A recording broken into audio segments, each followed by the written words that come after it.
सुधीर राजगड वय 76 आहे.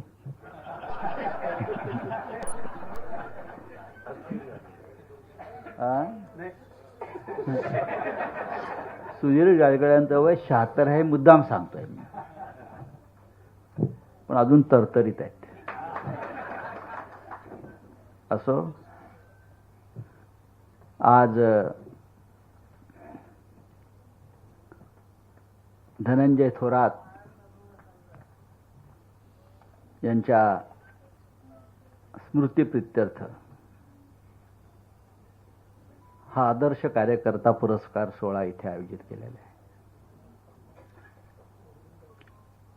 आणि या मंचावर आणि समोर धनंजय थोरात यांच्यासारखा एक आदर्श कार्यकर्ता, राजकीय, सामाजिक,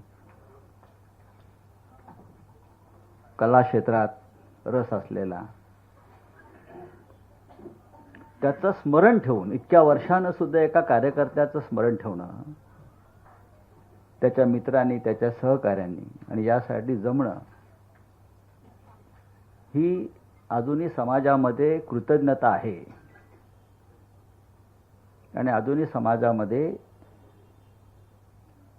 चांगली माणसं आहेत हे दाखवणारा हा कार्यक्रम आहे. उल्हासदादा पवार, रामदासजी फुटाणे, अशोक घेवरे, मोहनदादा जोशी, आमचे मित्र महाराष्ट्र टाइमचे संपादक पराग करंदीकर, त्यानंतर ज्यांना पुरस्कार मिळालेले असे नामदेवराव भोसले, मुश्ताक पटेल, संगीतकार डॉक्टर सलील कुलकर्णी नाय्या, त्यांच्या मातोश्री रेखा कुलकर्णी, आणि माझ्यानंतर ज्यांचं महत्त्वाचं भाषण होणार आहे ते युवराज शहा.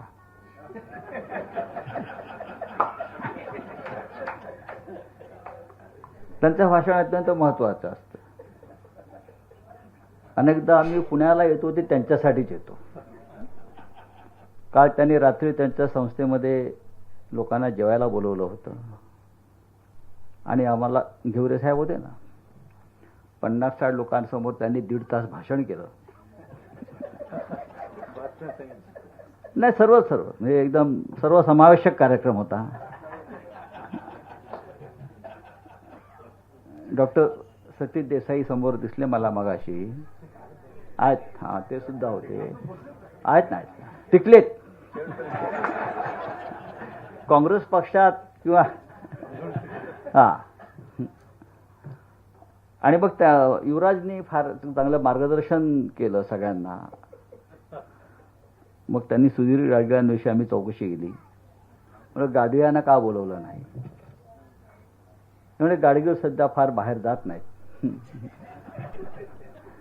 आणि मग त्यांनी सतीश देसाईंना जे मार्गदर्शन केलं त्याचं जे रेकॉर्डिंग केलं असतं,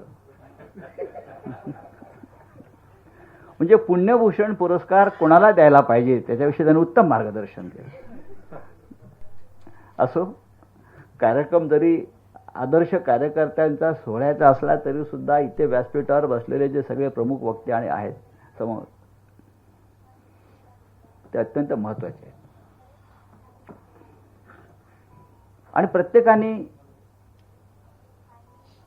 प्रत्यक्ष अप्रत्यक्ष अनेक विषयांवरती आपल्या भूमिका मांडल्या. CIDचे माजी प्रमुख त्यांनी काही मला सूचना केल्या की मी चिमटे कसे काढावे. मी चिमटे काढतच नाही, मी हल्लेच करतो.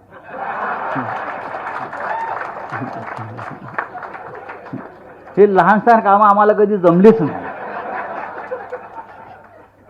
अजिबात नाही. मला हे चिमटे काढणं वगैरे, चिमटा काढा, थोडंसं काहीतरी असं कोपर मारा, टपली मारा, नाही जमत. या देशाला सध्या या चिमट्यांची गरजच नाही. या देशाला थेट हल्ल्याची गरज आहे. जी मला मगाशी आश्चर्य वाटत होतं की मगाशी जेव्हा नामदेव भोसले सांगत होते त्यांच्या व्यथा, त्यांचं पुस्तक, ही वेदना जी आहे ही अनेकदा मग उपराकार असतील, उचल्याकार असतील, बरं का, त्यानंतर कोल्हाट्याचं पोर असेल,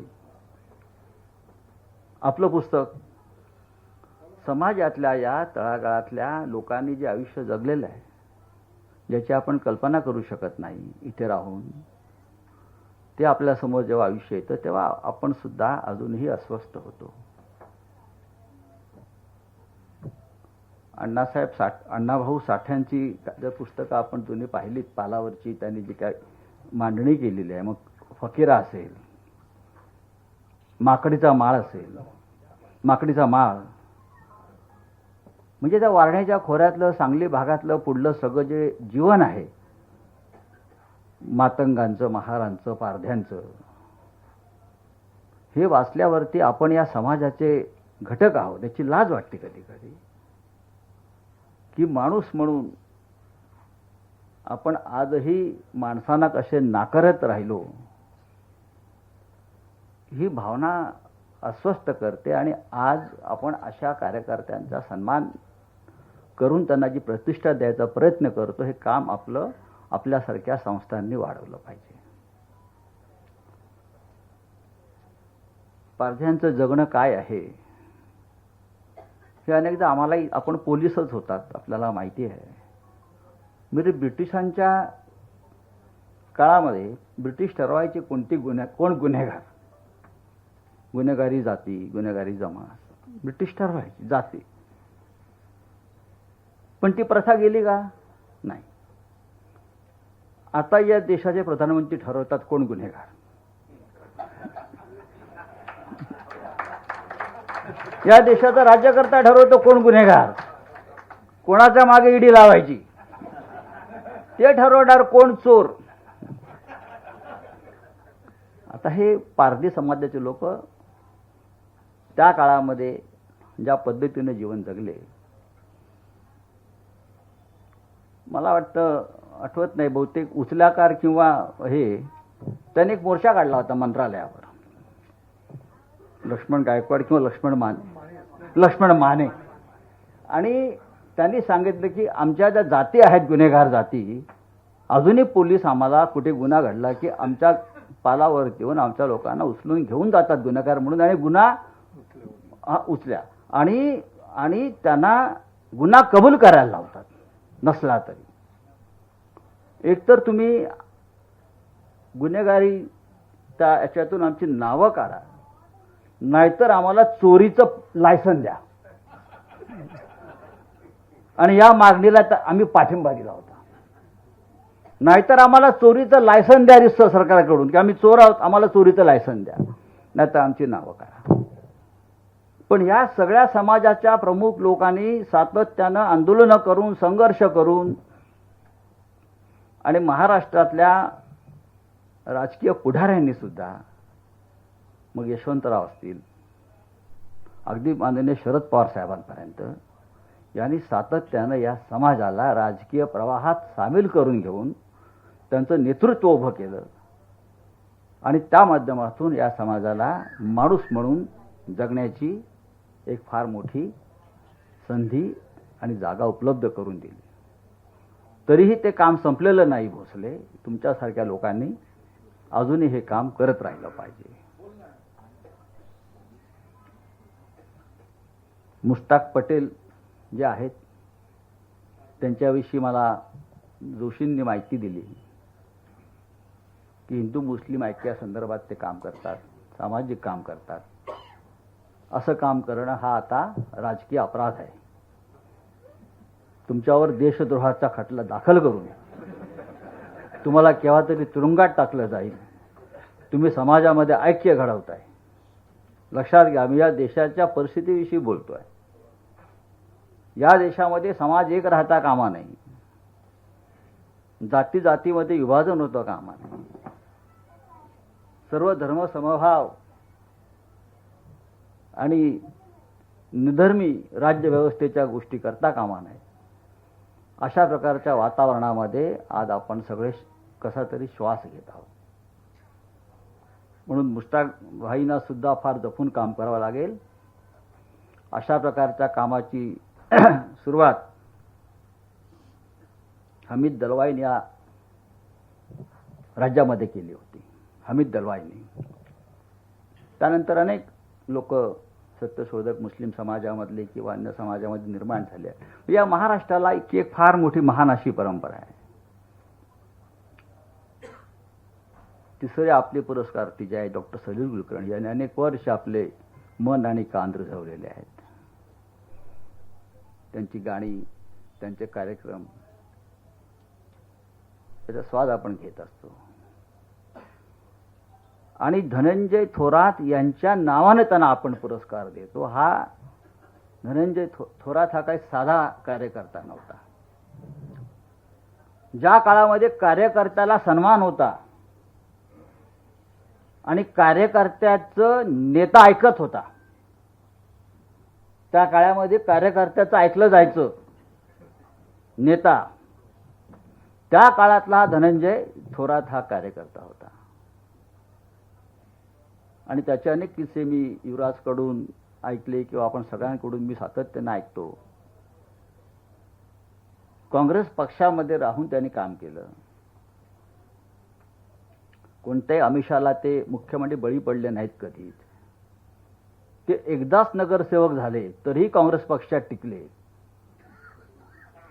आज काँग्रेस पक्ष लोकांना मुख्यमंत्री, केंद्रीय मंत्री, राज्यपाल करून सुद्धा लोक पळून जातात, पळून गेले. राहायलाच तयार नाहीत लोक. कालपर्यंत माझ्याबरोबर फिरतो कार्यकर्ता, ते पश्चिम बंगालमध्ये बघा काय चाललंय. महाराष्ट्र त्यातून त्या आगीतून फोरपळतोच आहे. म्हणजे कार्यकर्ता ही जमातच पूर्ण नष्ट करायची. आणि कार्यकर्त्याला बाजारातल्या मालाचा भाव द्यायचा. म्हणजे बाकी कुठे हमी भाव नाही, पण आमदार, खासदार, कार्यकर्ता, पदाधिकाऱ्याला हमी भाव निश्चित आहे. बाकी कुठे तुम्ही शेतमालाला हमी भाव मागा, कापसाला मागा, उसाला मागा, कोणी देणार नाही. पण आपल्याकडे सध्याच्या राजकारणामध्ये हमी भाव पक्का आहे. निवडून आलेल्या लोकांना हमी भाव ठरलाय, आकडा आहे. तुम्हाला या हमी भावानं आम्ही तुम्हाला विकत घेऊ, तुम्ही या, नाही आलात तुम्ही आमच्या बरोबर तर गेला. संजय राऊत गेला तुरुंगात, आम्ही गेलो तुरुंगात. आमची किंमतच नाही कोणी करू शकत हो. धनंजय थोरातचं हेच महत्व आहे, निष्ठा.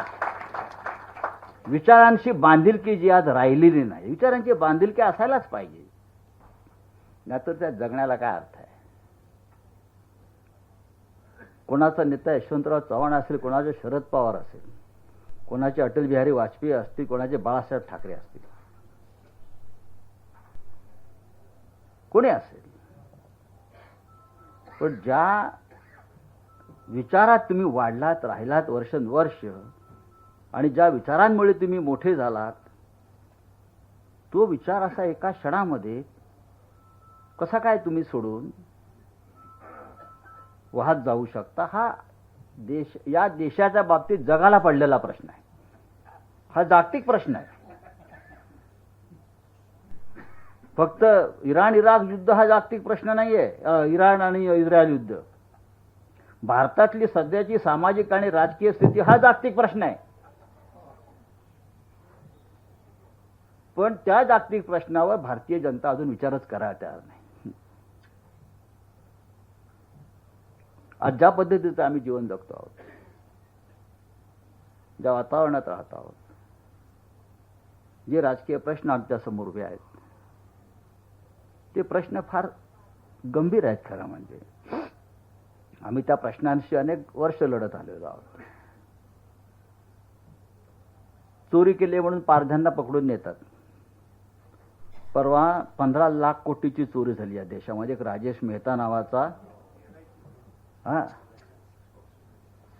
बरोबर ना, 15 लाख कोटी रुपये. तो काय पारधी आहे का? हा, तो काय पारधी आहे? कोण आहे? मातंग आहे? अच्छा, नवीन माहिती दिलीत मला. या देशामध्ये रोज 100 बँक फ्रॉड होत आहेत, किमान 1000 कोटी रुपयाचे रोज. ते का पारधी आहेत का? ते काय राज्यातल्या गुन्हेगार जमाती आहेत? त्यांना कधी हात लागलाय का? या देशामध्ये आतापर्यंत गेल्या 12 वर्षामध्ये बँकांचे पैसे बुडवणाऱ्या उद्योगपतींचे 1.25 लाख कोटी माफ केलेले आहेत. बुडवलेले पैसे ते काय पारध्याने मिळाले का? कोणाला मिळाले ते? पण गुन्हेगार कोण ठरतोय तर सामान्य माणसाला ताबडतोब राजकीय कार्यकर्ता ऐकत नाही म्हटलं की ताबडतोब त्याला गुन्हेगार ठरवायचं. अशा प्रकारची एक नवीन राजकीय व्यवस्था या देशात जी निर्माण झालेली आहे, ही आपल्याला सगळ्यांना आज जे सुपात आहेत आणि मजा बघतायत त्यांना एक कळत नाही, त्यांच्या उद्याच्या पिढ्या सुद्धा याच्यामध्ये नष्ट होणार आहेत. आता आमचं सगळं भोगून झालं, आम्ही 25 वर्ष खासदार आहोत. नाही ते आम्हाला मी पुढल्या पिढीचा विचार करतोय, त्यासाठी आम्ही संघर्ष करतोय. आम्हाला काय मिळवायचं आहे? यातले अनेक लोक कधी आमदार होते, कधी खासदार होते, काही नेते होते, सगळे आपापल्या जीवन जगून झालेले आहेत. पण तुमच्या पुढल्या पिढीला जर जगायचं असेल तर आधी निर्भयपणे बोलायला शिका. आजही लोकांना निर्भयपणे बोलता येत नाही. मग अशी भोसले तुम्ही म्हणालात की पोलिसांसमोर मला तेव्हा बोलता येत नव्हतं, मी कसा, आजही कोणाला इथे निर्भयपणे बोलता येत नाही. आणि त्यासाठी आपल्याला हा देश स्वतंत्र झाला म्हणजे काय झालं? तो काय मूक राहून झाला नाही ना. आम्ही बोललो, आमचे पूर्वज बोलले, महात्मा गांधी बोलले, पंडित नेहरू बोलले, सगळेच बोलले, बोलत राहिले. आणि त्या स्वातंत्र्याच्या लढ्यामध्ये ज्याला तुम्ही गुन्हेगार जमाती समजता ते लोक मोठ्या प्रमाणात होते. हे सगळे लोक स्वातंत्र्याच्या लढ्यामध्ये होते. तुम्ही बघा, माथेरानचा स्वातंत्र्याचा लढा तो तिथे झाला, त्यात कोण होते? आदिवासी समाज मोठ्या प्रमाणात या देशाच्या स्वातंत्र्य लढ्यामध्ये होता आणि तो देशभरामध्ये होता. तुम्ही ज्यांची नावं घेता, मग बिरसा मुंडा असेल किंवा हे सगळे आदिवासींचे जे पुढारी होते या महाराष्ट्रातले सुद्धा, हे सगळ्या देशाच्या स्वातंत्र्याच्या लढ्यामध्ये होते आणि स्वातंत्र्याची किरणं त्यांच्यापर्यंतच पोचली नाहीत. ही या देशाची आजची आपली स्थिती आहे. आणि तरी या देशामध्ये आजही धनंजय थोरासारखे कार्यकर्ते निष्ठेने काम करतात, हे सुद्धा तितकंच महत्वाचं आहे. तरी ही जी प्रक्रिया आहे कार्यकर्ता घडण्याची आणि घडवण्याची, ही या मातीमध्ये आहे, या पाण्यामध्ये आहे, इकडल्या महाराष्ट्राच्या. आणि शेवटी त्या आतून सुद्धा यावं लागतं. हे अनेक लोक आहेत. उल्हासदादा हे कार्यकर्तेच, नेते झाले, आमदार झाले, युवक काँग्रेसचं नेतृत्व यांनी केलं. रामदास फुटाणे त्यांच्या लेखणीच्या माध्यमातून मग विधिमंडळात ते गेले. मोहन जोशी किती वर्ष काँग्रेसच्या झेंडा घेऊन ते फिरतायत, पण आहेत ना, झेंडा कायम आहे खांद्यावर. निवडणुका लढताय, झेंडा पण कायम आहे त्यांचा.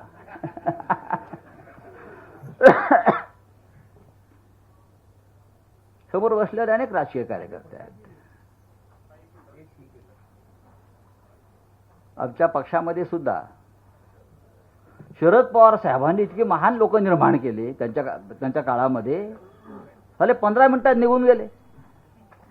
बाळासाहेब ठाकरेंनी फाटक्या माणसाला मंत्री केलं, मंत्री करायची ओळख नाही, काही नाही, काही नाही. आमच्यासारखे अनेक लोक ज्यांची ओळख नाही त्यांना असे मोठे मोठे केलं, एका क्षणात निघून जातात.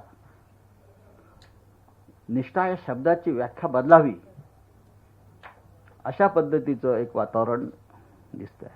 आणि म्हणून मी जेव्हा म्हटलं की धनंजय थोरात यांच्या कार्यक्रमाला मला का यायचं आहे, की अशा कार्यकर्त्यांकडून, अशा कार्यक्रमातून निदान लोकांपर्यंत पोहोचावं की 20-25 वर्षापूर्वी धनंजय थोरासारखे कार्यकर्ते या समाजामध्ये होते आणि आजही त्यांचा स्मरण ठेवणारा आणि त्यांच्या नावानं काम करणारा एक मोठा वर्ग या पुण्यामध्ये आहे,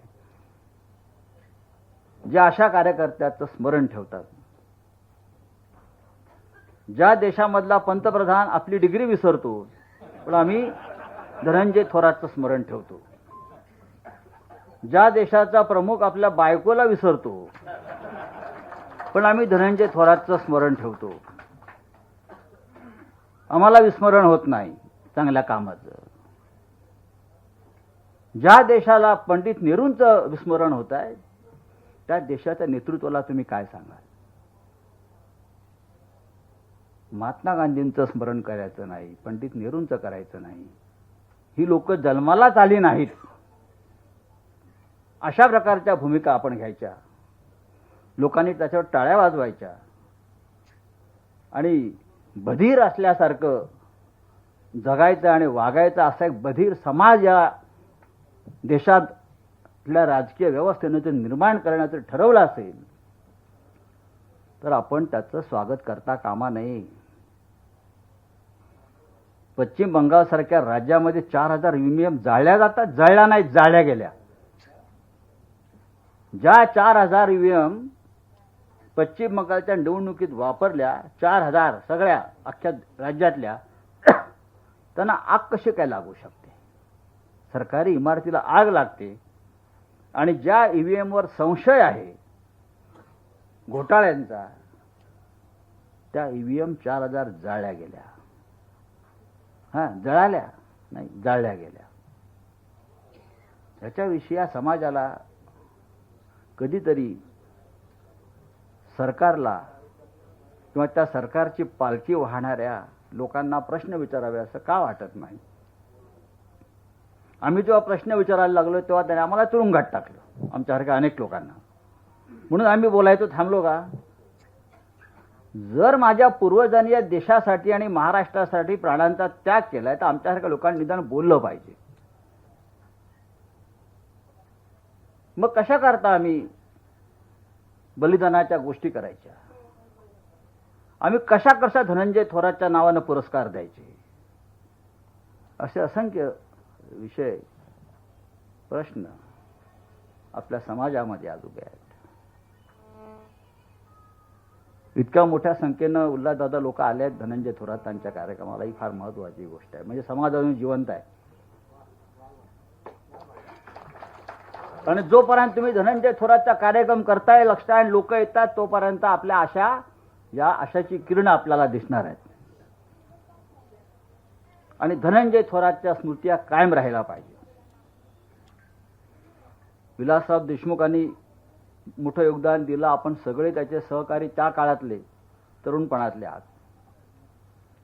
आणि आजही लोक जेव्हा बसतात तेव्हा धनंजय थोरातचं नाव घेतात. ती फार मोठं योगदान आहे त्याच्या कार्याचं. तेव्हा मित्रांनो, आपण जिथे आहोत तिथून आपल्याला हे काम करावं लागेल. आणि एक सांगतो की सगळ्यात आधी निर्भय होणं फार गरजेचं आहे. जर कोणी लिहिणारा असेल तर त्यांनी त्या माध्यमातून काम केलं पाहिजे. बोलणारा असेल त्यांनी ते काम केलं पाहिजे. जिथे आहात तिथे तुम्ही या देशामधली लोकशाही, या देशाची सामाजिक परंपरा जी मोठी आहे, ते टिकवण्यासाठी आपल्याला काम करावं लागेल. अशा कार्यक्रमातून, धनंजय थोरातसारख्या कार्यक्रमातून लोकांना एक प्रेरणा मिळेल.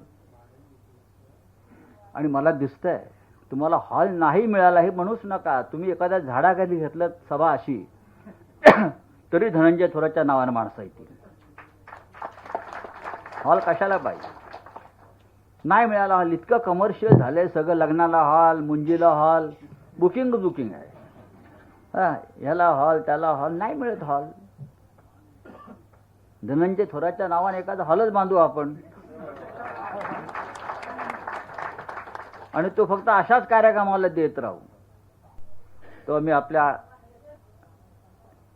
या धनंजय थोरात मेमोरियल फाउंडेशनचा मी आभारी आहे की त्यांनी मला या अत्यंत महत्त्वाच्या कार्यक्रमाला आमंत्रित केलं. आपल्या सगळ्यांचे विचार मला ऐकता आले आणि मुख्य म्हणजे मलाही माझे काही विचार त्यानिमित्तानं मांडता आले. पण या सगळ्या भाषणामध्ये तुम्ही नाना का बोलायला दिलं नाहीत हा मग अशी मला प्रश्न पडला.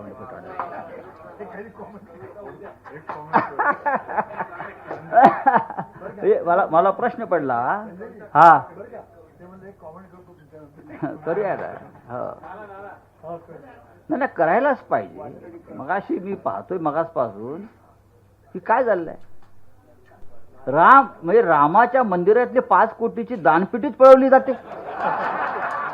अजून काय चोरीच्या गोष्टी आहेत देशामध्ये. म्हणजे मला प्रश्न पडला की काय आम्ही बघा राम जन्मभूमीच्या आंदोलनातला मी एक कार्यकर्ता, माझ्यावर सीबीआयची केस आहे. मी सीबीआयच्या समोर 4 वेळा त्या लिबरल आयोगासमोर उभा राहिलेला माणूस आहे.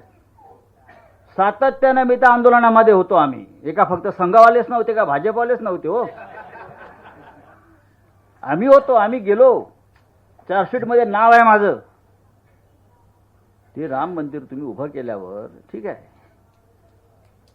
रामाच्या समोरची दानपेटी त्यातले 5 कोटी रुपये गायब होतात आणि जय प्रधानमंत्री त्या काळात 9 दिवस व्रत कैवल्य करून त्या गाभाऱ्यात बसले होते, उपवास तपास करत भस्म लावून चंदन लावून. ते 5 कोटी गेले रामाच्या पुढ्यातले, त्याच्यावर बोलायला तयार नाहीत. अत्यंत महत्वाचं. ते का पारधी आहेत का चोरणारे? 5 कोटीची दानपेटी रामाची चोरणारे काय पारधी आहेत का? पण कोणाला काय वाटलं? सगळे जय श्रीराम जय श्रीराम जय श्रीराम. अरे रामाची दानपेटी 5 कोटीची चोरीला गेली. सीसीटीव्ही फुटेज डिलीट करून टाकले त्यावेळेचे. सीसीटीव्ही फुटेज मध्ये दिसतंय कोण चोरताय. ब्रजभूषण शरण सिंग सारखा बाहुबली सांगतो माझ्याकडे माहिती आहे, पण मी जर नाव घेतलं तर ती मोठी माणसं आहेत माझ्या जीवा. भाजपचा खासदार सांगतोय ब्रजभूषण शरण सिंग बाहुबली म्हणून त्याचं नाव आहे, दबंग. तो सांगतोय की जर मी काही बोललो तर ती मोठी माणसं आहेत माझा जीव घेतील. म्हणजे रामाला कोणी घेरलंय? कोणी माफियांनी, दहशतवाद्यांनी. प्रत्येक वेळेला अयोध्येला धोका आहे दहशतवाद्यापासून पाकिस्तानच्या, पण पेटी तर दहशतवाद्यांनी चोरलेली नाही. मग कोण आहे दहशतवादी? कुठून आले? जरा प्रश्न विचारायला शिका. कधी दिसली हे राज्यकर्त्यांची माणसं इथे आसपास, त्यांना विचारा. जय श्रीरामच बोलायचं, पण रामाच्या 5 कोटीच्या पेटीचं काय झालं? मारुती कांबळेचं काय झालं?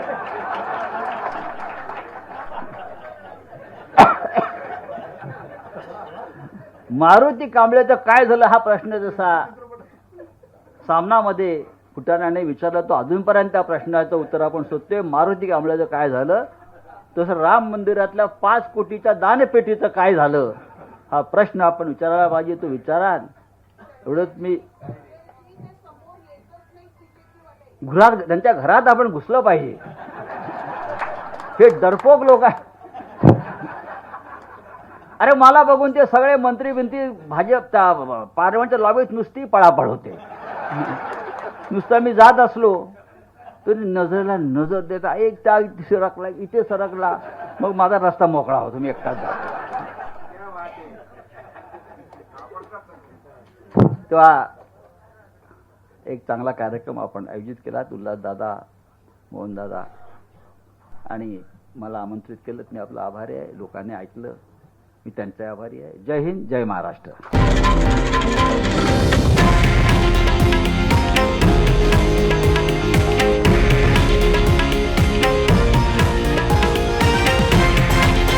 हे आहे देशातील नंबर 1 न्यूज नेटवर्क आणि आपण पाहत आहात TV9 मराठी, एकमेव.